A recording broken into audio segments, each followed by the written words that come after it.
myths that you think are really detrimental to a healthy society that we hold true? Okay, so what are some of the food-related health myths that are detrimental?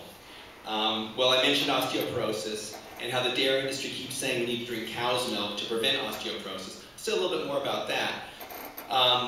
In our country, we have a lot of osteoporosis, and one of the reasons is that we eat way too much protein. Protein creates an acidic condition in our bodies, amino acids. So when you have that, it has to be neutralized.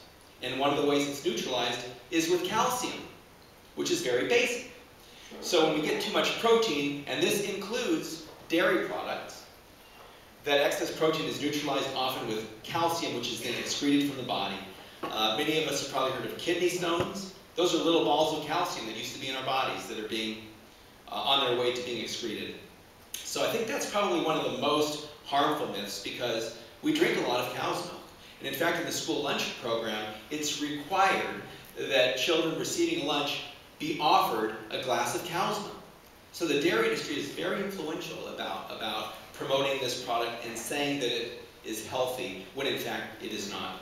Also the idea that we need to get adequate protein. In fact, we get too much protein, as I was mentioning before, and it's contributing to various problems such as osteoporosis. And the idea that we have to eat animals to be healthy is probably the biggest, most unsubstantiated myth out there. I've been a vegan since 1985, and there's lots of vegans out there. People like Tony Gonzalez, who's a tight end for the Kansas City Chiefs, is a vegan. He's performing pretty well in the athletic arena. Pythagoras, who came up with the Pythagorean theorem thousands of years ago, was a vegan. So this concept of being vegan is actually not that new. But in our country here today, it's very rare, or I should say, it is too rare. And it's largely because we have these ideas beaten into our heads as we're growing up, that eating meat is healthy, and drinking milk and having animal protein builds strong bones, and so on. But if you look at the science, it's exactly the opposite. Plant foods are much healthier than animal foods. I was at an industry conference making the case that the most efficient way to feed the growing world's population is by growing plants instead of animals. I said that growing plants and eating them directly requires far fewer resources than growing plants and then feeding them to animals. It requires fewer land resources, less water, less fossil fuels. It's just more efficient. And the industry kept saying that no, the best way to feed the world is through growing animal foods, through industrial means. And I kept saying, no, all the science is the opposite, plus these foods are unhealthy. Where do you guys get your information? And they told me the name of the book. It was called Saving the Planet with Pesticides and Plastics. And they were serious about that. So I think if we look at these issues very honestly and openly, and look at the empirical evidence, the answers are pretty clear.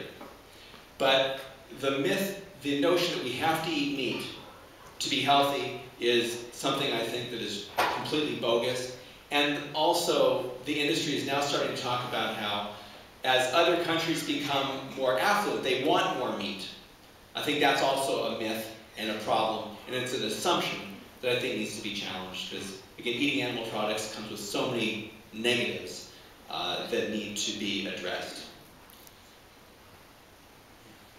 I was wondering if you saw the recent New York Times article about the engineering of animals to not feel pain and the consideration to apply that to farm animals. I was wondering what your reaction was to that. Yeah, I did see that. There's a researcher who's talking about, or who assumes, that factory farming is going to be with us. So given that, wouldn't it be good if we could somehow genetically engineer these animals so that they don't feel pain as badly? And to the first assumption that factory farming is going to be with us, I disagree. I think that we can start banning certain practices and see a movement away from factory farming, and I think we are starting to see little glimpses of that right now. But to this notion of genetically altering the animals so that they feel less pain, I think that's also flawed. I don't know that we're going to really ever be able to measure the animal's ability to feel pain or not very well. And there are things that it doesn't make sense. It's like, similar to that concept is this idea that, you know, many people are lactose intolerant, so instead of just not drinking cow's milk, they drink cow's milk and then take lactate. You know, if the animals suffer, we don't want them to suffer, why put them through that and give them, or alter them? Why don't we just not do it? You know, so it's kind of ridiculous. We drive with our foot on the gas and the brakes at the same time sometimes, and we don't need to do it. So, I mean, the fact that there's discussion of this indicates that there's a growing concern about farm animal welfare and the fact that these individuals suffer. So that's a good thing. But the solution and the assumptions behind it, I think, are flawed. And I think it would be great if we could move towards a more plant-based food system. You know, not this industrialized, commodified thing we have in place right now.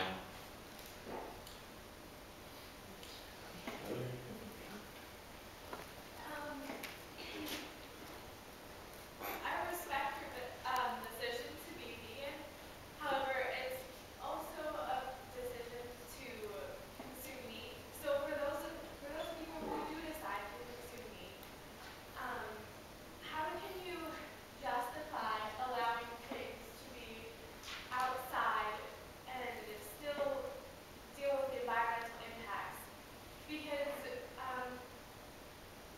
pigs, they root in the mud, that's what they do, and it leads to erosion. When they're inside, it prevents erosion for those people who can choose to eat meat. Well, I've heard those arguments before. Keeping animals indoors, you know, I would say is bad for the animals. It's not a natural environment. And when you talk about erosion, you know, in order to feed those animals, you have to grow a lot of food.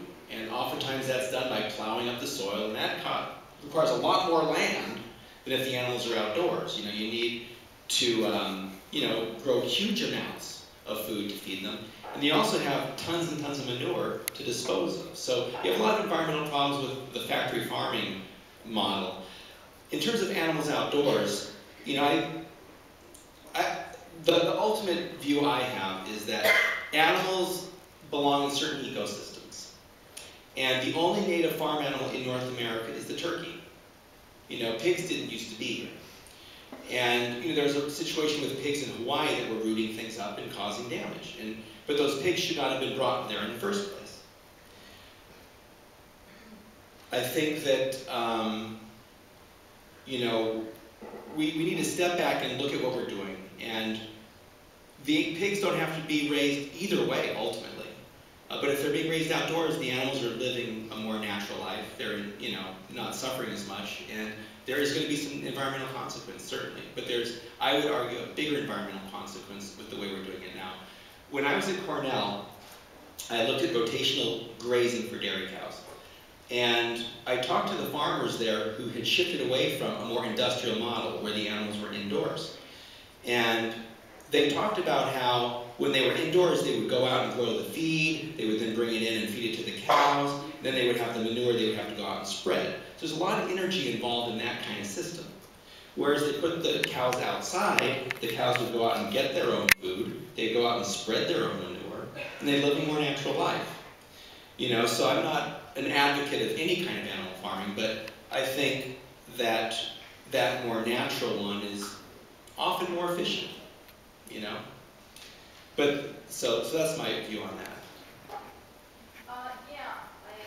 From your last little bit on from his question, you said that, or you quoted from someone in the ag industry, that we should not feed the world with industrial animal agriculture. So I was wondering what your take was on how we can help reduce poverty throughout the world. Okay. Well, and they said that we should use industrial animal agriculture, and I say we shouldn't use it. I think the most efficient way to feed the population is through more localized food production systems. Farmers markets, CSAs, community-supported agriculture, where there's more of a connection between the producer and the consumer.